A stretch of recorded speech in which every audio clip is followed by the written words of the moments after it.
Thank you, Pastor Lloyd. Morning. Salamat sa Ginoo sa nindot nga pag-awit. No? Salamat sa Sunday School. No? Gitudloan ta nga atong seryosohon gyud ang pulong sa Ginoo. Amen? Ug salamat sa ni Pastor Ray. Salamat Church sa inyong padayon nga pag-support sa mua sa Tukuran Baptist Church. Ug salamat og dalaygon ang Ginoo sa inyong mga ipanghimo, no? Sa atong choir. Dili lalim na ang choir, no? Take time inyong pag-practice. Kakita ang Ginoo ana, no? Ug ang Ginoo mag-bless sa inyong pag-serve niya. Amen. Ug dili ta maglangan atong ablihan atong mga Biblia sa Deuteronomy chapter 1. Manindog mo palihog. Deuteronomy chapter 1 verses 35 to 36. Ato ning dunganan sa pagbasa. Okay?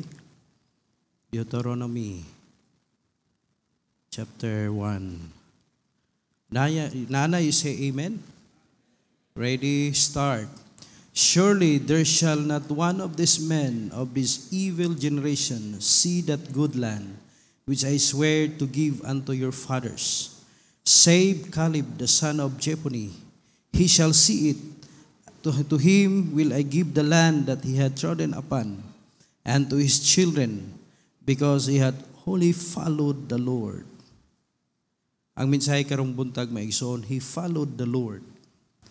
Let's pray. Lord, thank you kaayo Ginoo sa karong kabuntagon. Salamat Sunday Ginoo. Ang imong adlaw Dios nga kami makatapok o maka-worship nimo. Salamat Ginoo sa pirmirong bahin sa pagsimba. Amo nakita Lord, and we are blessed Lord nga naa ka o Dios. Ug nagpray mi karon Ginoo ang imong pulong tuguti nga gawas nun Ginoo nga maka buhat sa amo ang tagsa-tagsa ka mga kinabuhi o Dios.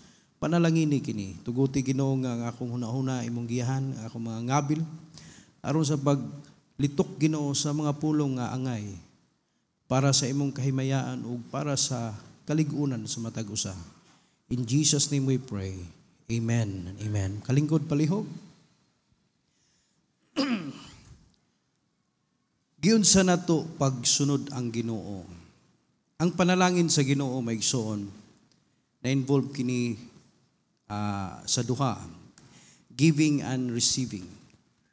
Ihatag nimo sa Ginoo ang imong pagsunod niya o imo usab nga madawat ang iyang panalangin. Amen? Ang panalangin nga iyang gisaad. Ang blessing sa Ginoo maigsoon, usbon nako duha. Dapat do na kay ihatag niya o in return ang Ginoo mohatag sa imo. Mao na ang blessing. Now, ang blessing maigsoon nga atong madawatan, dili lang kay mga material nga mga butang. No? Apil na diha maigsoon ang kinabuhi. Apil na diha ang kalipay, kalinaw, kadagaya, apil na ang kalipay sa pamilya, mga anak. O apil na diha ang atong maayong panglawas, apil na ang atong trabaho, negosyo, pagkaon. Dayon maayong relasyon sa usag-usa. Ug labaw sa tanan, ma-feel nimo, mabati nimo, ma-sense nimo nga naa ang Ginoo sa imong kinabuhi. Amen. Mao na ang blessing. And in turn maigsoon mahimo kang dakong tabang, mahimo kang dakong blessing ngadto sa uban, panalangin sa uban, no? So tanawa ang promise sa Dios, moadto ta sa promise sa Dios maigsoon. Atong makitaan sa verse 36 nga iyang ihatag ang blessing. Isa sa 35 dili ni makasulod ni, dili ni makadawat sa blessing kining mga tawhana. But in 36 matud pa si Caleb makakitaan ni unya ihatag sa Ginoo ang kutob sa matumban sa iyang tiil ug ngadto sa iyang mga anak. Why? Because matud badri misunod siya sa Dios. ihatag niya nimo dayon maigsoon niya apil pagyud ang imong mga anak makatagamtam sa blessing sa Dios. In Numbers chapter 6 verse 24 and 26, ang Ginoo mo bless, the Lord bless thee and keep thee. The Lord make his face shine upon thee and be gracious unto thee. The Lord lift up his countenance upon thee and give thee peace. Kita niyo diha maigsoon nga dunay blessing.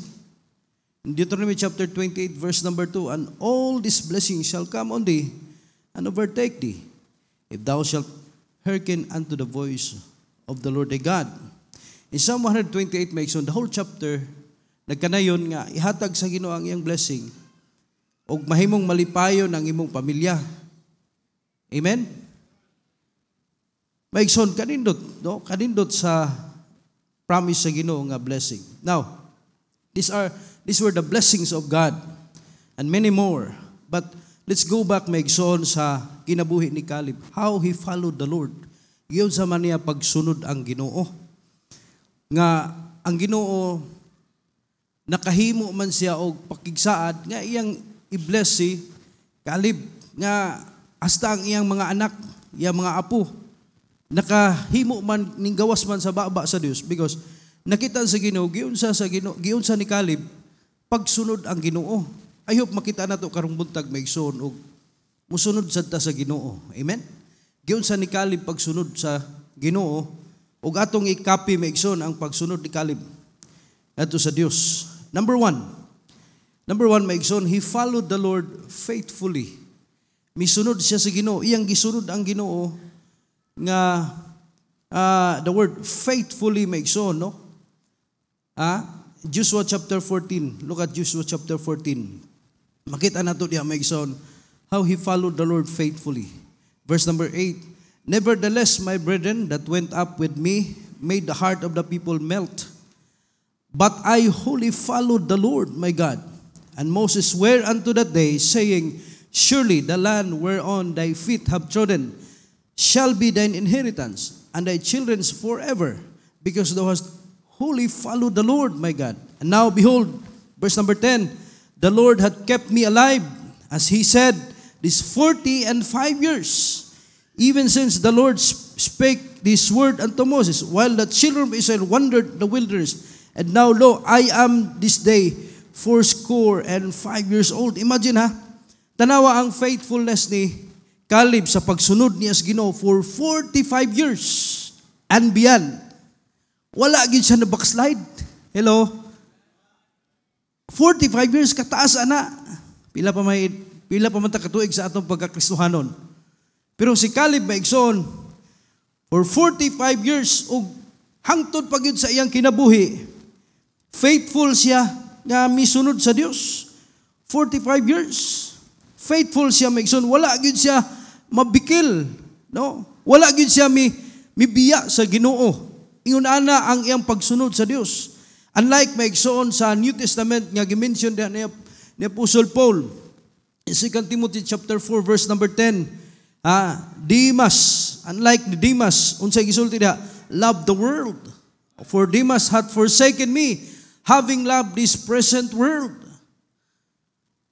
Si Caleb maigsoon, wala gyud siya mibiya sa Ginoo. Kangindot kaayo nga iyang pagsunod sa Dios. Faithful gyud siya. Wala gyud siya na pigas gamay. Wala gyud. Ngano man, ngayon ana ang iyang pagsunod sa Ginoo. Wala. Unlike maigsoon sa gisulti sa James chapter 4 verse 4. Look at James chapter 4 verse number 4.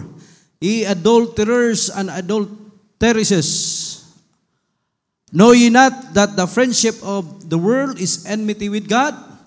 Whosoever therefore will be a friend of the world is the enemy of God. Wala siya maigsoon, wala siya nakikigalas kalibutan. That is faithfulness. Amen? Amen ba? In short, maigsoon, worldliness is unfaithfulness.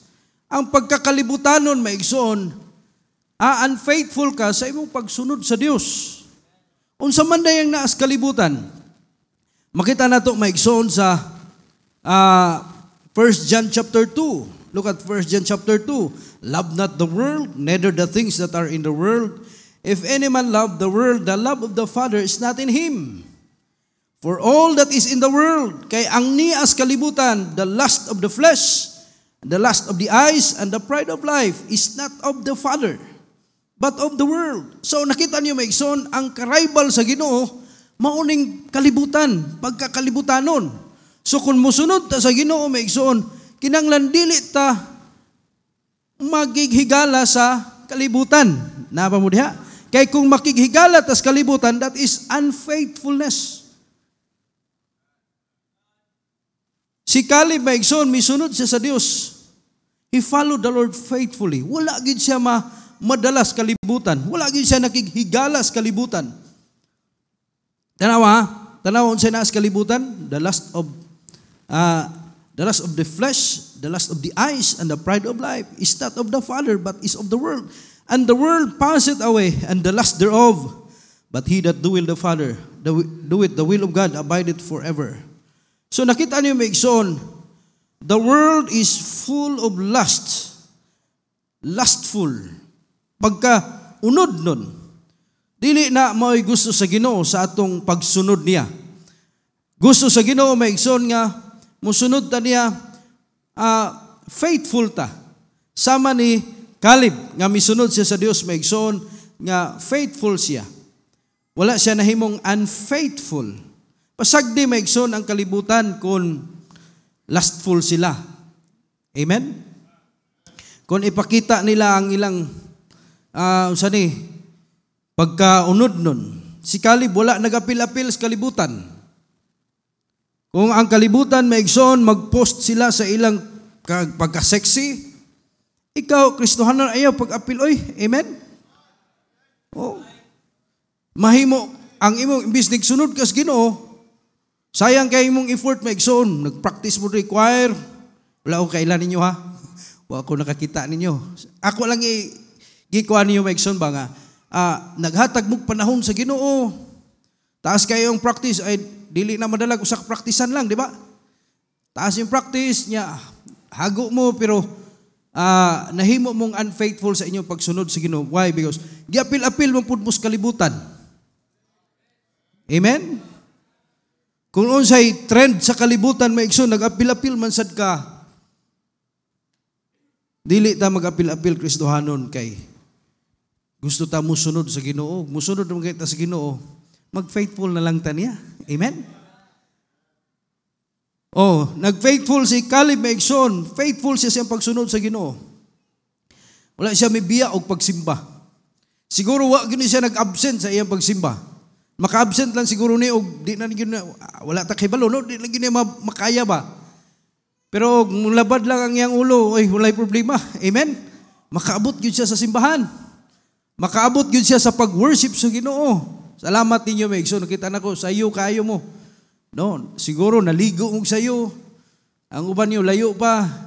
Pero salamat nga abi niyo na sa amo bitaw dool kayo ang among simbahan.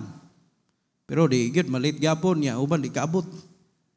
Salamat ninyo bisag nagtuo layo kayo ang uban ninyo pero naa. Amen. Faithful mo sa inyong pagsimba. No? Ang pagsimba maigsoon ato ginang himuon nga kining balaan. Di gyud nato na kung doon na mo'y bisita, ayaw gyud yung escape ang pagsimba. Ayaw gyud mo yung ayaw di sa ko simba kay na may bisita karon. Dadal na bisita sa simbahan. Amen. Oh, ayaw mo pag-adto sa kuan, ang among gud kaliguanan ng among lugar. Ini ka Domingo peti daghana mga ligo. Salamat nga wala mo nangaligo ron. Amen.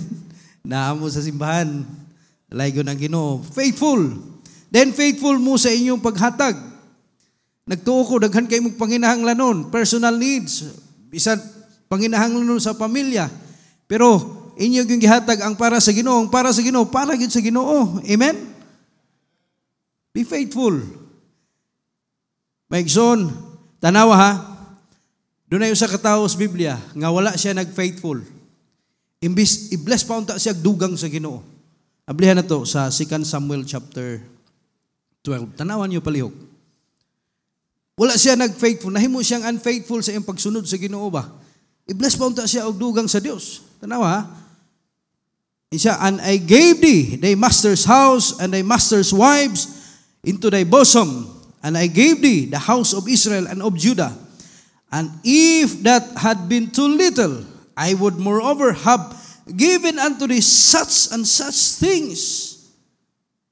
Wherefore hast thou despised the commandment of the Lord to do evil in his sight? Thou hast killed Uriah the Hittite with a sword, and hast taken his wife to be thy wife, and hast slain him with the sword of the children of Ammon. Kita niyo rin, kinsa man ni si David, nahimo siya unfaithful. No? Imbis nga faithful na kaito si David niya, i-bless pa unta siya og samot sa Ginoo. Maigson, sayang kaayo ang blessing sa nga giandam sa Ginoo kung kita di ta magbantay. Amen ba? Kung ang atong pagsunod sa Ginoo dili ta atong sagulan ba og unfaithfulness. Inana si Caleb, how he followed the Lord. He followed the Lord faithfully. Secondly, kaduha maigson, he followed the Lord wholeheartedly. Atong nabasa sa text, di ba? Nga gisunod gyud niya ang Ginoo sa iyang tibuok kasing-kasing. Amen? Numbers chapter 32. Iyon siya, save Caleb the son of Jephunneh, the Kenizzite, and Joshua the son of Nun, for they have wholly tibuok gyud. Amen? Followed the Lord. Napa mo diha? Tibuok gyud ang pagsunod sa Ginoo. Not half-heartedly. Amen? Dili kay 1/4 lang ang iyang pagsunod sa Ginoo. No. Kita na sa Ginoo ang atong kasing-kasing, no? Amen? Giunsa na to pagsunod ang Dios. Kabalo unsa nang pag wholeheartedly maigson. Ato sa basahon Joshua chapter 14. Nevertheless, my brethren that went up with me made the heart of the people melt, but I wholly followed the Lord my God. And Moses sware unto that day, saying, surely the land whereon thy foot have trodden shall be thine inheritance, and thy children's forever, because thou hast only followed the Lord.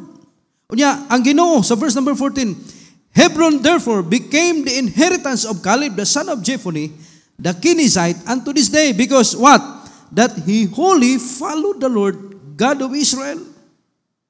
Grabe ang iyang pagsunod sa Ginoo. Kinatibukan, tibok niyang kasing-kasing. What does it mean? Mao na ang gisulti niya sa Deuteronomy chapter 6 verse number 5. Nga imong higugmaon ang Dios. Deuteronomy chapter 6 verse 5, and thou shalt love the Lord thy God with all thine heart, and with all thy soul, with all thy might. Ingon ana ang pagsunod sa Ginoo maigsoon, imong yung gihigugma ang Ginoo sa tibuok nimong kasing-kasing. It means he loved the Lord. Gihigugma niya ang Dios maigsoon. The evidence of it, tanawa ang ebidensya maigsoon. Atong tanaw ng ebidensya, giunsa niya pagsunod ang Ginoo sa kinatibukan, sa tibok niyang kasing-kasing, giunsa niya paghigugma o pagsunod ang Dios. Na ebidensya ni ini maigsoon. Look at Numbers chapter 13. Makita na to sa Numbers chapter 13 verse 26 to 33 maigsoon. Ato na nga makita na nga he was committed despite popular opinions. Ang mga kauban niya nga mga espiya, actually si Caleb espiya siya, usa siya sa mga espiya. Ang mga kauban niya nga mga espiya maigsoon, halos silang tanan. Ang pulo ka mga espiya, pareha og report, pareha og opinion. Nagkauyon sila nga unsa man tanawa, and they went and came to Moses and to Aaron and to all the congregation of the children of Israel, and to the wilderness of Paran to Kadesh, and brought back word unto them and unto all the congregation, and shewed them the fruit of the land. And they told him and said, we came unto the land whither thou sentest us, and surely it floweth with milk and honey. Tinod, nagkauyon sila ni, this is the fruit of it. Nevertheless, the people be strong that dwell in the land, and the cities are walled and very great. And moreover, we saw the children of Anak there. The Amalekites dwell in the land of the south, and the Hittites and the Jebusites and the Amorites dwell in the mountains, and the Canaanites dwell by the sea, by the coast of Jordan. And Caleb stilled the people before Moses, and said, let us go up at once and possess it. for we are well able to overcome it. But the men that went up with him said, we be not be able to go up against the people, for they are stronger than we. And they brought up an evil report of the land which they had searched unto the children of Israel. Now, makita nimo diha maigsoon nga bisag tanaw giunsa na pagsunod ang Ginoo kinatibukan ha, giunsa na paghigugma ang Ginoo. Committed siya sa pagsunod sa Ginoo despite maigsoon sa sila na tanan pareha nag-opinion, sila na tanan negatibo na, nagdala na og evil reports, wala na pagsalig sa Ginoo, pero siya wala nagpadala. Amen? Wala siya nagpadala maigsoon. Committed siya. Say kita maigsoon, no? Remember maigsoon, what is wrong is wrong. Amen? Kung ang kalibutan, it doesn't matter maigsoon kung accepted na sa kadaghanan ang wrong. Say ang wrong, murag sakto ni siguro ni kay mao ni ang gidawat sa tanan. Wrong gid ay. Amen? What is wrong is wrong. Ingunana ang pagsunod ni Caleb sa Ginoo. Then, in Numbers chapter 14, maigsoon, makita na to sa Numbers chapter 14, he was committed despite heavy threats. Batuon siya. Numbers chapter 14, verse 1 to 10, maigsoon, makita mo diha nga ang mga Israelites, maigsoon, nagmurmur na against Moses and Aaron. The whole congregation, unya, si Caleb, maigsoon, may stand siya nga, Ginoo, makig-away na to. Pero batuon siya. Wala siya mahadlok, eh. Amen? Kamo nga mga bagong Kristohanon, usahay, i-persecute mo sa inyong family. Persecute mo, di mo pasimbahon, o initan mo, hindi na sila malipay ang inyong mga friends, mga relatives, o mga religious leaders. Padayon lang yapon sa pagsunod sa Ginoo. Amen? Be committed to follow the Lord. Ayaw padala sa mga kaibalo ko nga kung bago pa ta nga Kristohanon, daghan kayo mga persecute na to. Ang yawa, ingon ang Biblia, ang yawa gamiton na ng mga tao nga mustap nimo sa pagsunod sa Ginoo, pero ayaw pagpadala na. Amen? Si Caleb maigsoon, wala siya nagpadala, bisag batuon siya, wala siya nagpadala nga uyon nila, musunod nila. That's how he followed the Lord. Amen? Then, makita na to diha maigsoon nga grabe ang iyang pagsunod sa Ginoo. Sa verse number 10, but all the congregation bade stone them with stones. Gani na ang Ginoo. Miapir ang Ginoo. Wala ra na dayon. Maigsoon, many serve the Lord only when it is convenient. No? When it is safe. Daghan ang musunod sa Ginoo kung hayahay o safety. Just like ni Peter maigsoon, Matthew chapter 26 nga nakitaan siya, gina kauban man mo ni Jesus, no, gideny niya, adlok man siya, no, adlok siya. Maigsoon, bisag pag i-threaten ka, ingon ana ang pagsunod ni Caleb sa Ginoo. Remember mo sa mga tao, sa mga Old Testament saints, maigsoon nga ang uban gihagbong sa leon, langob sa leon, uban gihagbong sa kalayo. Ang gani sa Hebrews maigsoon, ang uban gipang bato, grabe ang giagyan. Pero misunod padayon sila sa Dios. Then makita na to maigsoon sa Joshua chapter 14 verse 10. Ang evidence maigsoon nga tinuod ang iyang pagsunod sa Ginoo, tibuok kasing-kasing iyang pagsunod sa Ginoo. He was committed despite the giants against his old age. Chapter 14, verse number 10. Now behold, the Lord hath kept me alive, as he said, these 40 and 5 years, even since the Lord spake this word unto Moses. Makita niyo maigsoon siya sa verse 11, as yet I am as strong this day as I was in that day that Moses sent me. As my strength was then, even so is my strength now, for war, both to go out and to come in. Therefore, give me this mountain, whereof the Lord spake that day. Maigsoon, bisan maigsoon sa giant nga iyahang atubangon. Imagine ha, tiguang 85-year-old na siya, pero Ingon siya, mabuntog pagyapon ako na. Ang giant nga iyang adtuon. Hello, napa mo niya? In life, my son, we all have giants to conquer. No? Do not be overcome with giants. Example, my son, the giants of temptations. Bugat kayo na. Pero tagaan tagkusog sa Ginoo, amen? Nga atong mabuntog.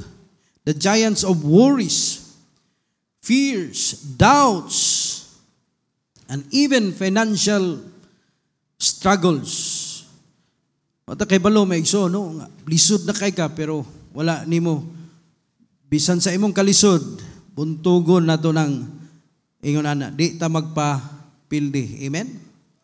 Siguro na diri may igsoon nga struggle kay ka financially. Tabangan, be committed lang di sa Ginoo, sunda lang Ginoo, tagaan kag kadaugan sa Ginoo.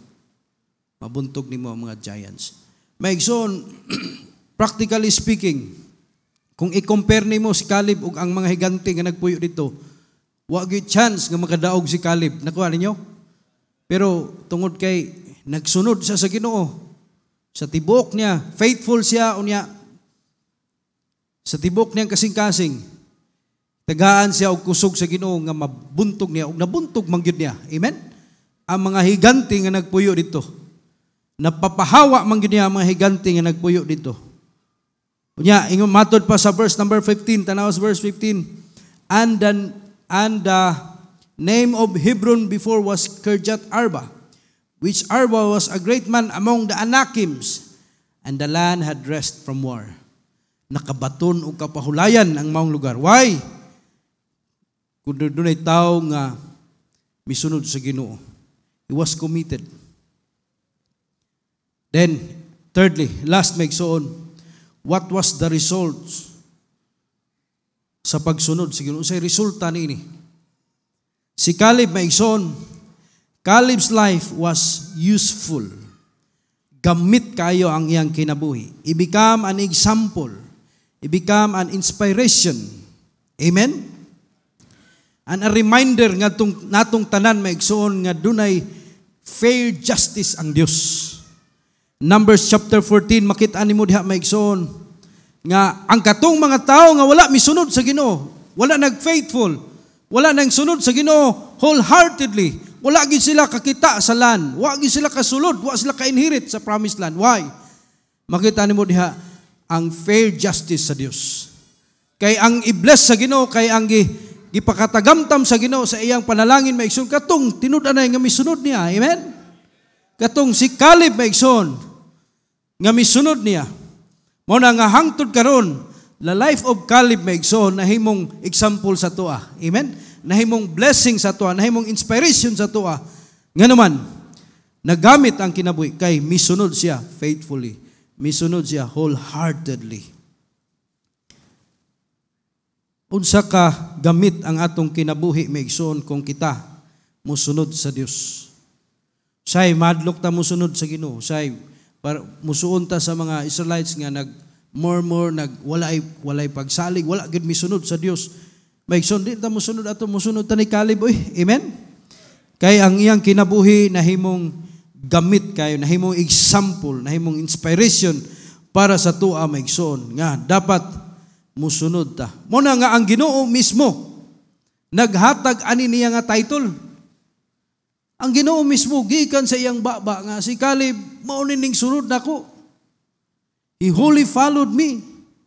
Muna gihatagan siya sa Ginoo nini. Then not only Caleb's life was useful, Caleb has a sense of a fulfilled life. Amen? Mao man ang pinakanindot sa tanan maigsoon nga unsa man fulfilled life. Ang pinakanindot maigsoon nga imong mabati ba? Imo bang ma-feel maigsoon nga natuman gyud na the sense of accomplishment ba sa kinabuhi? Look, tanawa maison how Caleb was fulfilled in life. Nga ang iyang lugar maigsoon nga gihatag sa Ginoo nakabaton og kapahulayan. Ang iyang mga anak nag-enjoy sa maong nga lugar. Why? Tungod kay ang puhunan ni Caleb maigsoon, ning sunod lang siya sa Ginoo faithfully. Amen? Ning sunod lang siya sa Ginoo maigsoon wholeheartedly. Una sa ako nang isulti maigsoon, uslaman nga misunod ta sa Ginoo, seryosohon na to ang Dios. Amen? Si Caleb maigsoon, he entered the promised land. He owned an inheritance, and his land had rest from war, and his children enjoyed the blessings. How about us? Maigsoon, kumusta man? Unsa ka kita? Amen? Giunsa nimo pagsunod ang Dios? Giunsa nimo pagsunod ang Ginoo?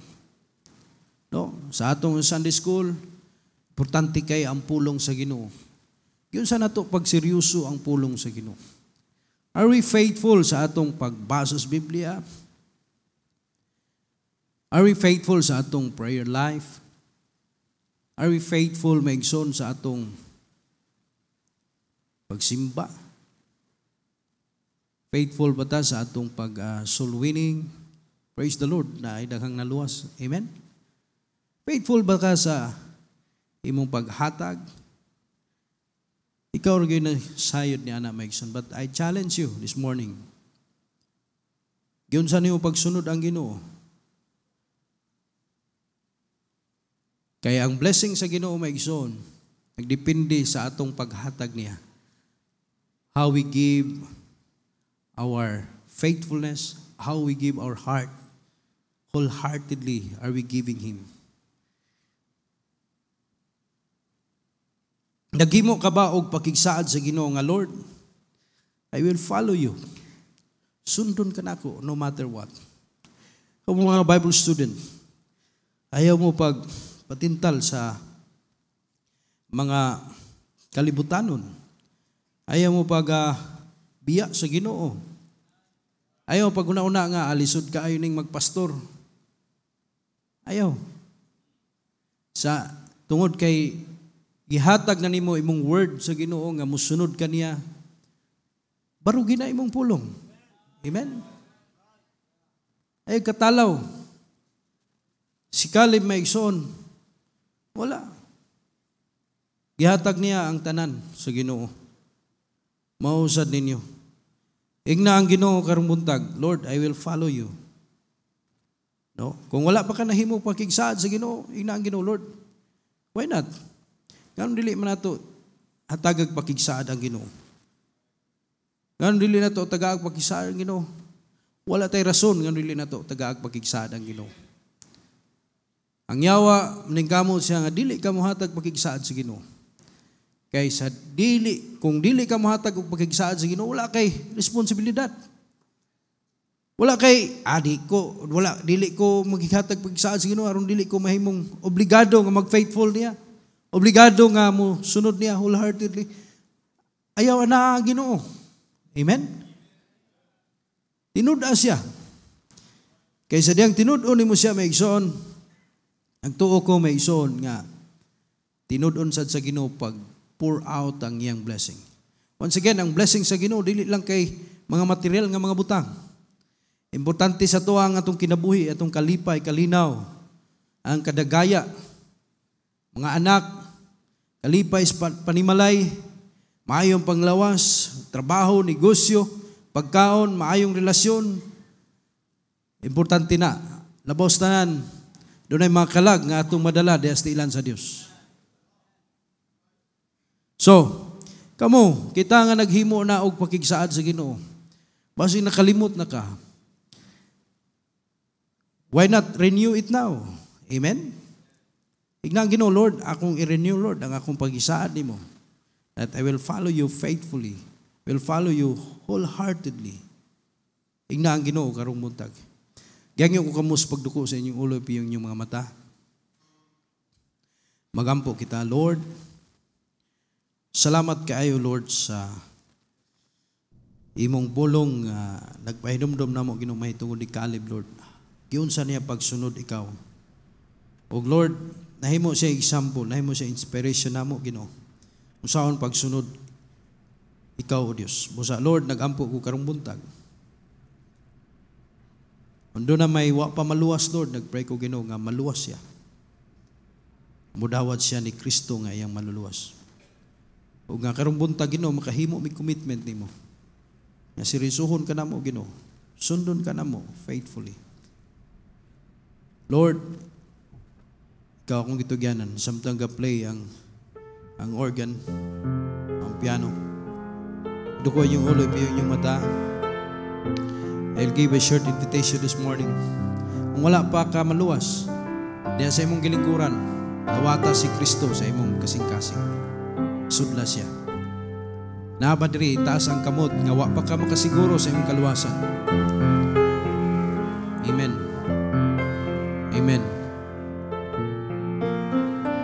Amen. Itong wala pa kasiguro sa iyong kaluwas, ito nagpataas sa ilang kamot. Sunda kini nga pagampo. Sabat ni inis kinising-kasing gayon. Ginoong Hesus, tinuod gayon nga ako makasasala. Pasaylo ako sa akong mga sala. Nga ako kang dawaton, nga akong maluluwas. Sulod sa akong kasing-kasing, og luwas sa ako. Salamat Ginoong Hesus sa kaluwasan. Amen. Samtang ipadayag ko ang inyong ulo, piyong inyong mata. Mga Kristohanon, wala pa kahimo o commitment sa Ginoo. It's time for you nga muhatag sa imong faithfulness, muhatag sa imong kinatibuk-an na pagsunod sa Dios. Why not come in front? Amen. Amen. Gusto ka nga i-bless sa Ginoo, dugang. Gusto ka nga ang Ginoo tinuod sa iyang promise sa imong kinabuhi. Come in front. O mga Kristohanon nga nanay pakigsaad sa Ginoo, nanay commitment sa Ginoo. Renew it now. Let us renew our commitment to the Lord. Amen. Di ta magpapildi sa kalibutan.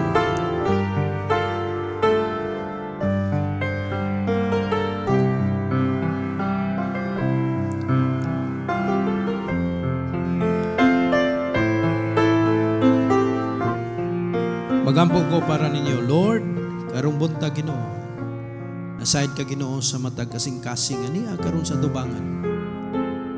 May akong pagampo Ginoo nga ikaw magaprotect nila. They want to follow you, Lord, faithfully. Gusto mi Ginoo nga makaplagan, Lord, nga tinuod mi nga misunod nimo.